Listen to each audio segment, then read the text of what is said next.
Excel has some workbook templates that you may find helpful, like when you're creating something from scratch, an invoice or a purchase order. Why do all the work when it's already been done for you and all you have to do is just tweak it? In other words, you may not like the colors, the type of font, but you can tweak that if you like the overall layout of the template.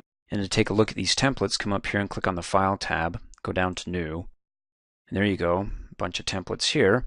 Notice that when you hover over one, after you do some searches, if you really like that template and you want it to be in your top, I don't know how many's here, 20, then go ahead and click on the Pin to List, and you see the pin is pushed in. Well, it's not pushed in, it's now turned up. So that way, as we toggle through or search through other templates, these will always stay up at the top here. Of course, the blank template, you don't get an option, that's always going to be there. I'm going to go ahead and unpin it because it's not one of my faves. And if you don't find it here, you can come up here and look at one of these suggested searches. The more popular ones are for budget, invoice, calendars. And you can see the calendars here and go through all that. Or kind of narrow it down just a bit and say something personal. And that looks like a party calendar. And I'm curious to see how this would look in Excel. Opens it up and says, go ahead and click Create if you like it.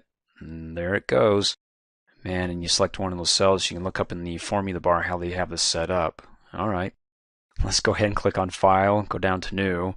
And then if you don't find anything in these suggested searches, you can always type it in the search field here.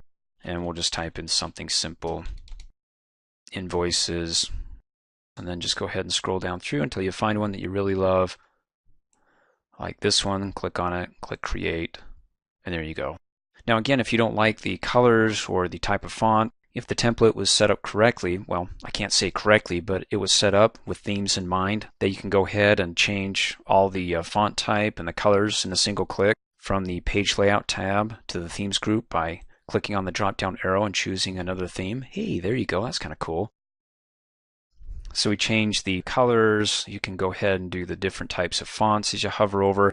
If you don't know anything about themes and you want to watch my themes training videos, and then just go ahead and replace it with what it says here, the street address, the city, state, and zip code. If you don't like that, you can go ahead and select them and hit the delete key, get rid of it, or you can shift them around. Again, you can tweak these things, and then when you're done, be sure to click Save. It'll force you to do a Save As. So obviously it won't overwrite the template that was downloaded. I mean, it can't because it's a download here.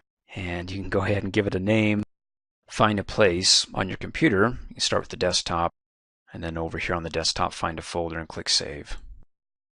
Thanks for watching. Hey, as a quick reminder, if you like my video, please give it a thumbs up. You can also click on me and subscribe to my channel to get notified of the latest videos. And for great specials on my products, please see the description below this video.